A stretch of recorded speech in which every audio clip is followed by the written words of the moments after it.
Hello, and welcome back to another episode of Imperfect Marketing. I'm your host, Kendra Corman, and today I'm really excited to be talking about marketing bottlenecks and really doing the right marketing at the right time with Marcus Schaller. Welcome, Marcus. Thank you. It's a pleasure to be here with you. So I'm really excited to hear more about how did you get into dealing with and addressing and helping people with their marketing issues and bottlenecks and barriers to getting the job done. All the marketing joys that we deal with, right? It's kind of funny. I got into marketing somewhat by accident a little over 20 years ago. Maybe more than that now. Back in the mid 90s, I started a personal training business, like a fitness business, right? And I didn't have a marketing or sales background. And obviously, the biggest thing is you have to figure out how to get clients, like most businesses. So very quickly, I discovered that I was much more interested in marketing and sales than I was in like counting reps in a gym. So I quickly realized that that was much closer to my calling. And I started, just really focusing on building my own business at the time and learning as much as I could. And within a couple of years, that kind of morphed into me leaving that, shutting down that business and really focusing on helping at first solopreneurs before there was really a thing called solopreneur. Um, Really figuring out like lead generation. At the time there was no social media. There was, websites were still kind of new, believe it or not. And people really struggled with like, hey, I'm a consultant or I'm a coach or I'm a freelancer of some type, or they have some kind of service. And at the time, it's not easy now trying to reach people, but at the time, and there was no, like, LinkedIn was new. Like, it was just a totally different world. So we're still doing things like sales letters. I mean, physical letters, right? So fast forward now, after a few years, I was doing some workshops in New York City, where I'm originally from. And then content marketing, as you know, became a thing, right? It became, very much like a core aspect of marketing. So the demand really shifted to a lot of like somewhat larger companies needing help with creating content. So I kind of just developed my career, just kind of went in that direction. And now more recently, my focus is on, helping entrepreneurs, specifically ones that sell expertise. So think trainers, consultants, and coaches, and really helping them figure out, like, how to your point, what we're going to talk about, how do you focus on the right spots, right? Because you could drive yourself crazy trying to, quote, market your business. But I see way too many people spending way too much time and money fixing things that just don't need to be fixed at that point. Yes. Yes. So, a couple things that I love about what you were talking about. One, you started your own business. I Mm, have so much respect for hairstylists, real estate agents. Some of these people, they're starting at age 18. mm. I had no idea what I wanted to do at 18, let alone, I think I changed majors 3 times Yeah. in college. And it's just pretty amazing, what it takes to figure it out. And Mm. I have so much respect for all of those people building their own businesses from scratch. There's, now that I've done it when I was older, I was like, I don't know how I would have done this when I was 18. Yeah. Although I knew more when I was 18 than when I started my business when I was like 30 something. So We knew a lot when we were 18, didn't we? I know, right? I knew I knew everything. everything. I know. And I didn't even have Google because I'm older than Google. I heard someone say that the other day. It's like if you Older, were born after it was 1980 something or 1990 something, they're like, you're older than Google. I'm I'm like, yes, older. I'm I'm I'm older than Google. significantly older than Google. Right? I'm Yeah. like, it just blows people away. But no, so I love that you talked about, again, starting your own business, understanding it and how things evolved. Mm. Because yeah, technology changed. And it's amazing how much we can reach people. And I still tell people sometimes to do sales letters. So there's nothing Hey, wrong with that there's an still. opportunity. They Yeah, when break I through. say that was back in the day, I don't mean don't do it. I think there's an opportunity to Yeah. do the whatever works, right? Depends Back on in the who you're day, it trying was to the reach, only basically. thing. Yeah, set of Back in the day, it was the walkie-talkie, only whatever thing. works, Exactly. Yeah. Right. No, I love that. So let's talk about, again, everybody I talk to, they're all struggling with the workload. Mm. They're, CMO, CFO, CEO, chief revenue officer, everything else, any C-suite you name, right? And then of course they're in charge of washing the dishes. So, they struggle to stay on top of their marketing. And what do you do to help them? Or what do you say to them to help focus that in better? Yeah, that's a great question. I think there's, if you're talking particularly for slightly larger organizations, so when you say CMO or chief revenue, I'm picturing maybe there's a startup and they've got maybe a few dozen people or a couple hundred people, right? So that has a very specific kind of pressure. One is this kind of FOMO thing, of always needing to keep up with the latest and greatest shiny objects. And marketing becomes often very much about chasing whatever everybody else is saying is working, right? And what gets thrown out I don't want to say thrown out the window. What sometimes can be forgotten is the fundamentals, right?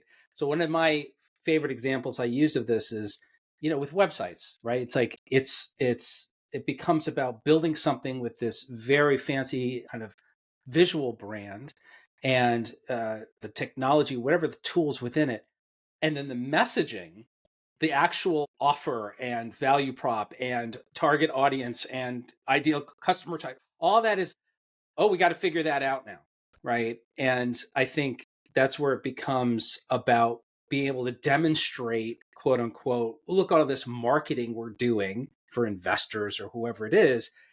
And the things like the strategy, the positioning, the narrative, all that stuff, that's not as, I'll say, sexy, right? That's a little harder to demonstrate. It's much easier to be able to show, oh, look how many likes we have on LinkedIn or Facebook or whatever the kids are doing these days. Yeah, those vanity metrics, they don't make an impact. That's not where people should be Yeah. looking. But I would say, even at smaller organizations, solopreneurs, they're chasing what other people are having success with. Whether Mm-hmm. that it was at a networking event, a chamber event, a Facebook group they're a part of, someone posted on LinkedIn about, how they grew their email list to 100,000 people in 30 days. And you're like, oh my gosh, That sounds I have good. 100.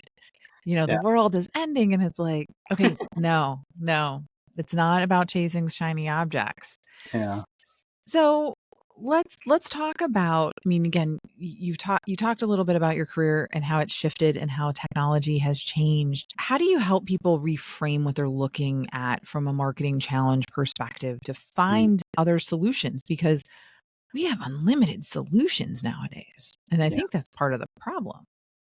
It is definitely a part of the problem. And real quick, back to your point about people on LinkedIn and, hey, I grew my, list.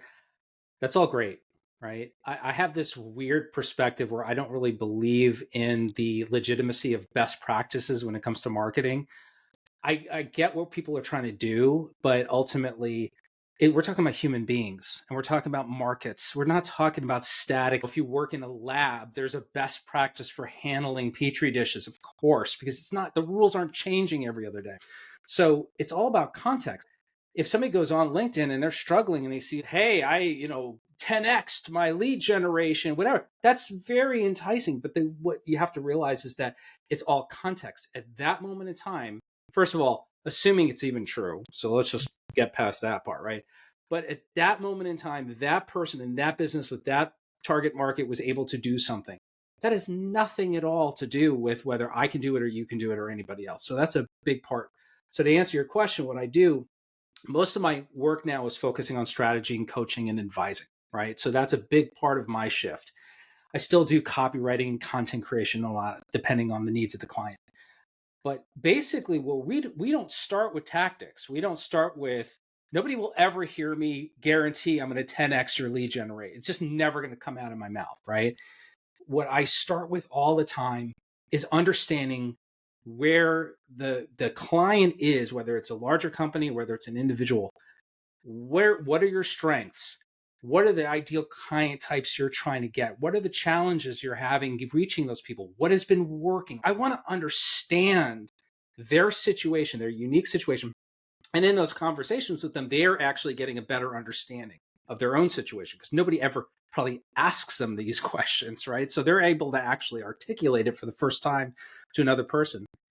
And then and only then, once we have this understanding of what we're starting with, then we can start exploring where are you trying to reach? Where's the gap? What's your current situation? What's your ideal future state? All that stuff.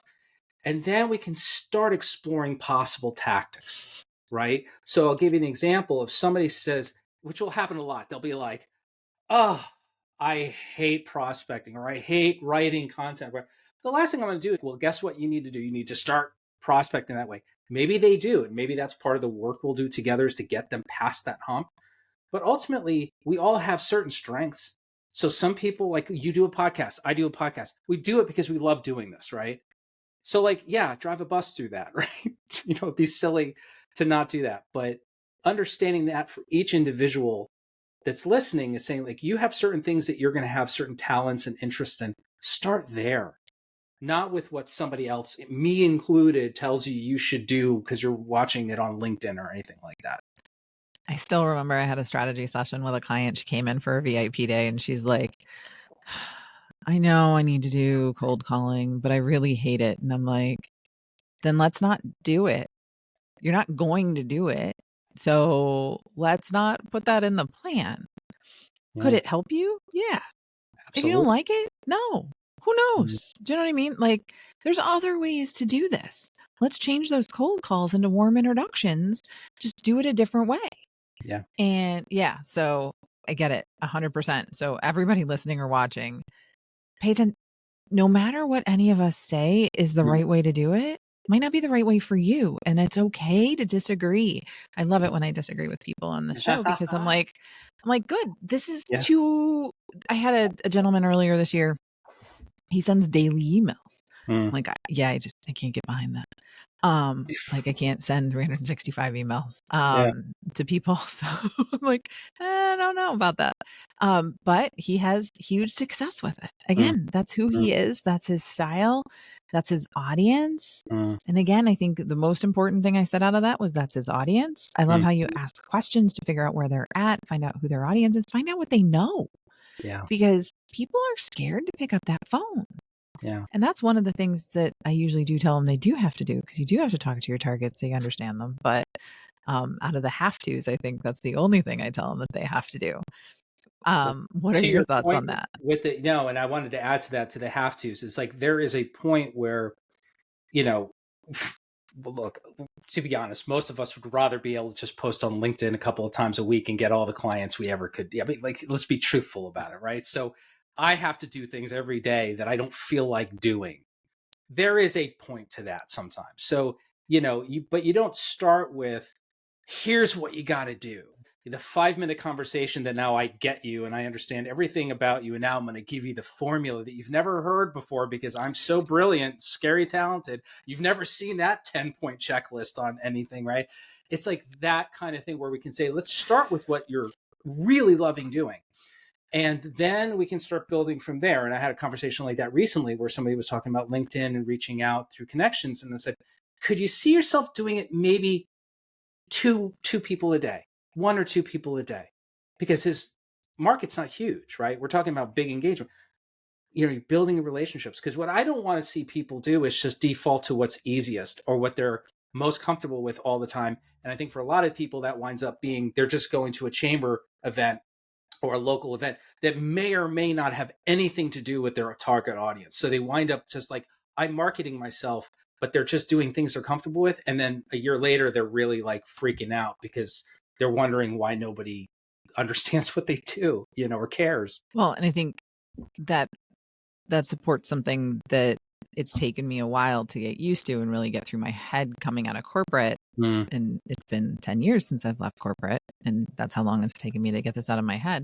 But busy does not equal productive. mm-hmm, So going to meetings, posting on LinkedIn, they're all good things depending on who your audience is and if they're there or if the people that can introduce you to your audience are there.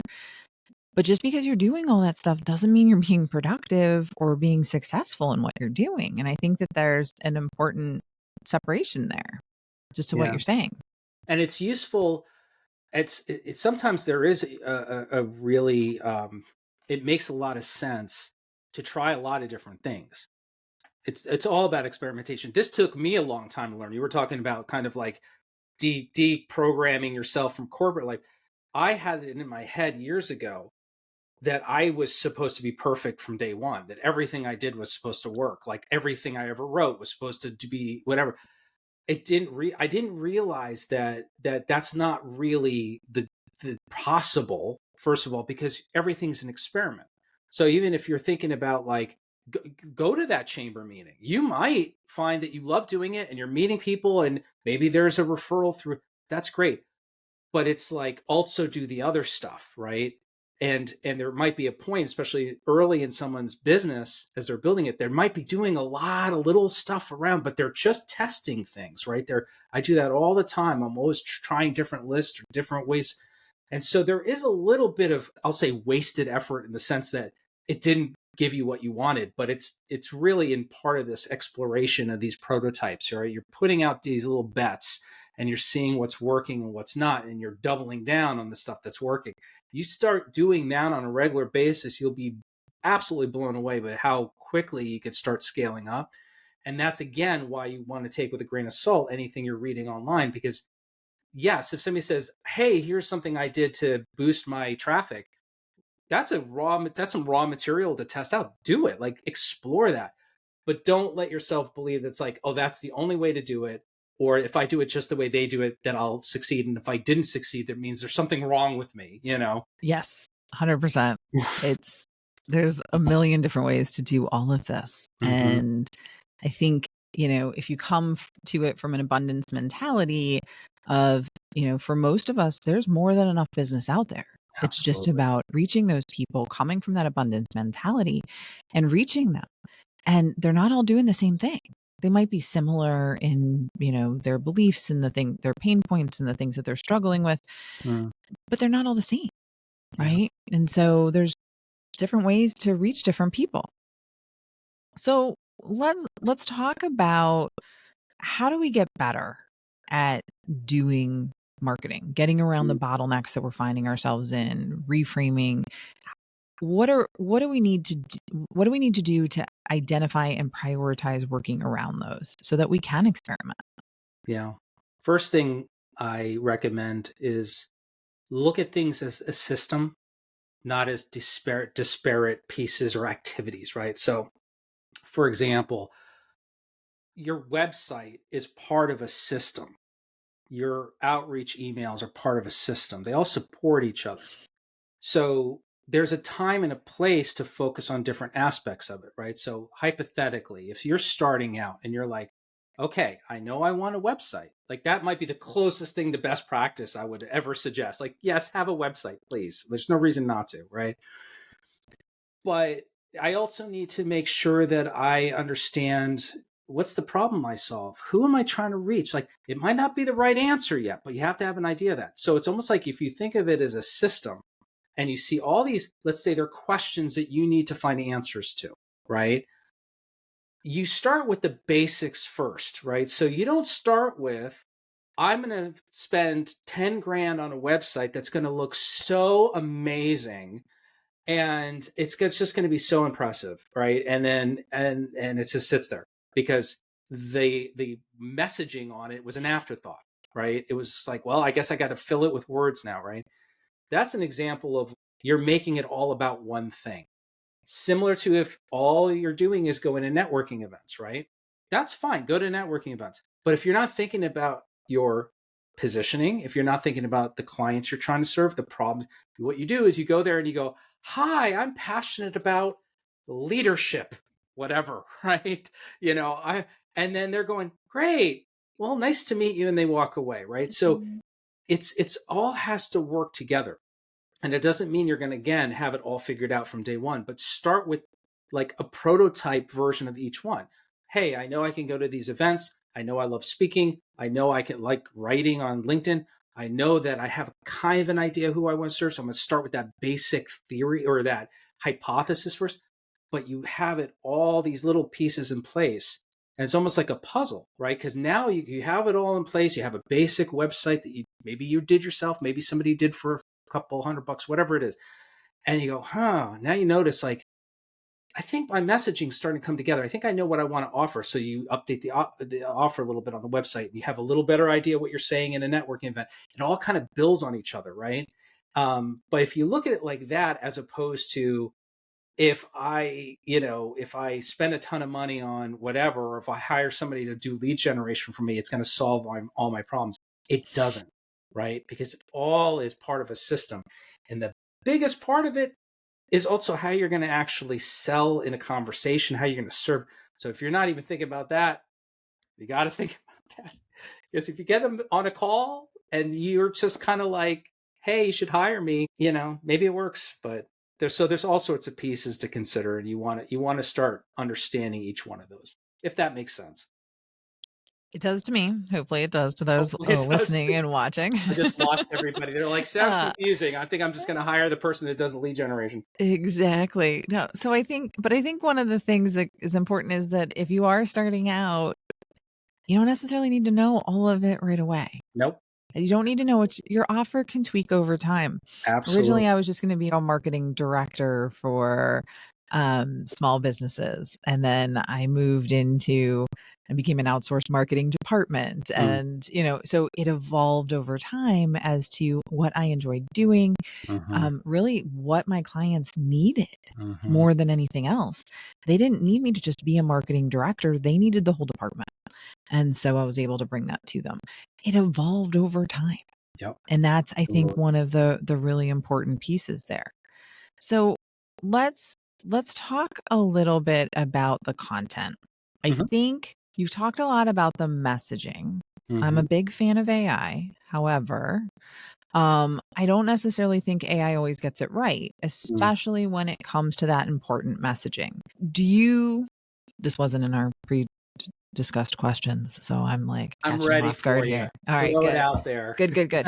So what are your thoughts about leveraging AI when you're working through that messaging? So I have thoughts about AI. I think on one hand, you had just posted something about this on LinkedIn about using it to create more content from the same amount, summaries, show notes, things like that. I've been starting to use ChatGPT for similar reasons, right? I'll do a podcast episode where I used to go through it the entire way and write notes, which is fine. There's nothing wrong with it. I like doing that, right? I'm kind of weird that way. But lately I've been like, you know what, this is actually slowing me down way too much. And so I've been running a transcript through there and then looking at what ChatGPT comes up with, getting better at the prompts. So it's not just as generic can be. But I think the danger in it is that people think that content itself has value. Content has zero value. When I started 20 years ago, if you did an ebook or white paper, you were like way ahead of the curve, right? You were way ahead of the competition that wasn't bothering with a lot of that stuff.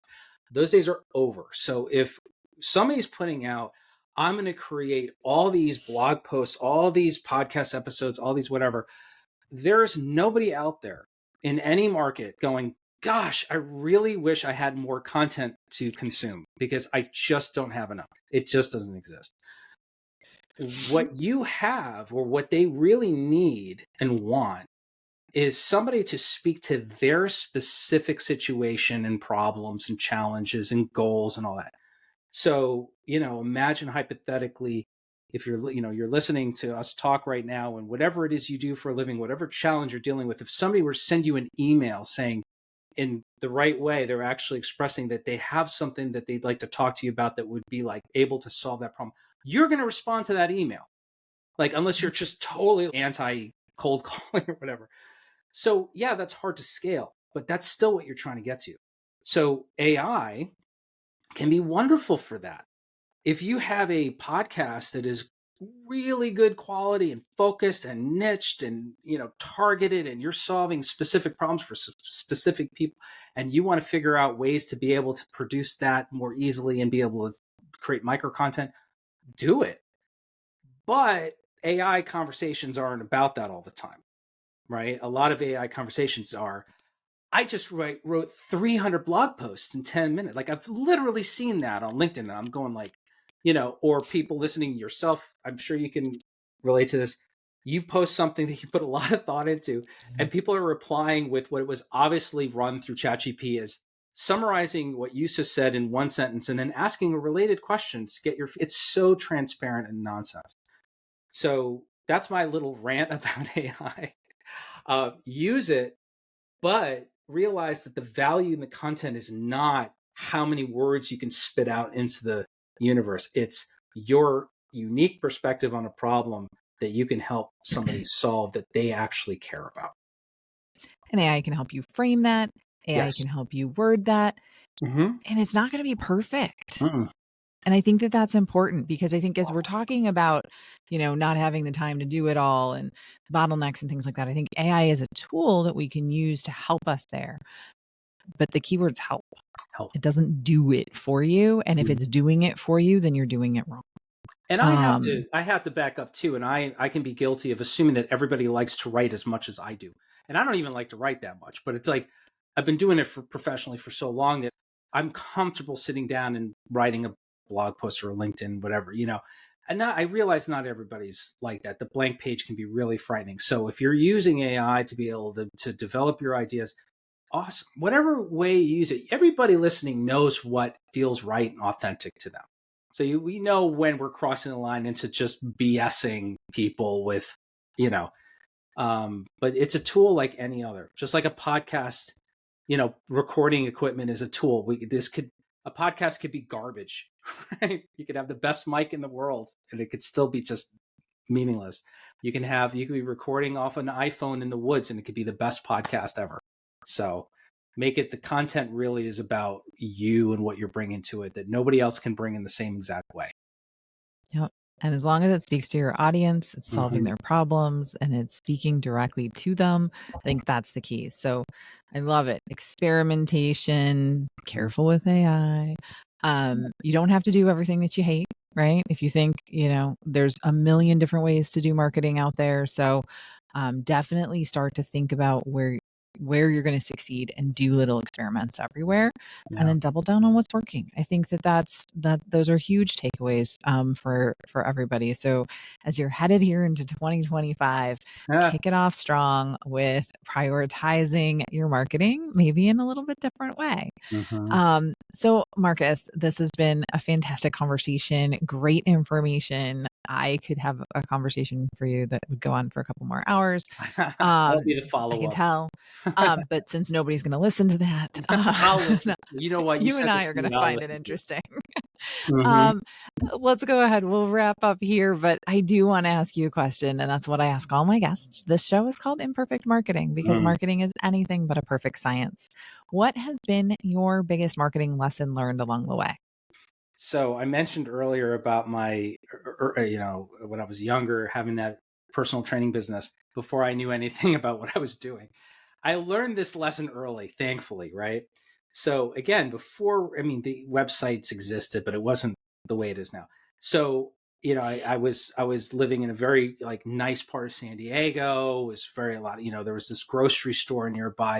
I don't know how they even reached out to me, but somebody's selling ad space on shopping carts, right? Now, I'm like thinking, that's perfect. It's amazing if I have the name of my business and my picture. I don't even know what I had on there. And it was like some cheesy tagline and a phone number, because again, no website at that point for me at least. Mhm. Um, how could it lose, right? So it was like $5,000. It was like $5,000 in 1997 or something like that. Like $5,000's a lot now, right? So the lesson I learned was don't drop $5,000 on one idea, right? Because the problem with it wasn't that it couldn't have worked. It might have worked really well. By the way, it didn't work. I didn't get a single call from it. But ultimately, the lesson I learned was it's all going back to the experimentation. So when you're thinking about choices and tactics, if you've got X number of dollars to mess with or time to invest in different things, you want to test different things first before you again go all in on something, right? So at the time, again, we didn't have as much to I would never do that today, even if I didn't know what I was doing, right? But just be careful. People will try to sell you stuff and guarantee whatever. Just realize if you have so much money to play with, spread it out a little bit. And then once you start seeing results for something, that's when you can start investing more into it. So that's my biggest takeaway that I learned. Well, and I think if anybody is guaranteeing you anything, like Yeah. walk away, Walk turn away. backwards, Homer Simpson Yeah, style through the bush. Yes. exactly Yeah. right. Because so much of what we do is dependent on us Yeah. as the business owner, as the salesperson, as whatever it is. So someone on the outside can't guarantee anything. Yeah. Definitely not results. Now That's going to come to you. they can guarantee, like, to be fair, like with my coaching, I do offer a guarantee for a certain amount of time because I don't want people to feel like they're investing in a relationship with no kind of net, right? So it's okay to have a guarantee. It's when somebody's coming at you with a pitch and they're basically saying they can guarantee certain results. Yes. Eh, maybe, I don't know. I can't. So Nope. good on No, them if they're able to. I agree with you 100%. This has been a fantastic conversation. I really enjoyed it. Again, so start thinking about experimentation. Start thinking about what you're going to try new this year. Mm. Start thinking about what really worked well in 2024 and then go ahead and double down on it, right? But still leave that room for experimentation because you don't know what's going to be coming up next and things are always changing.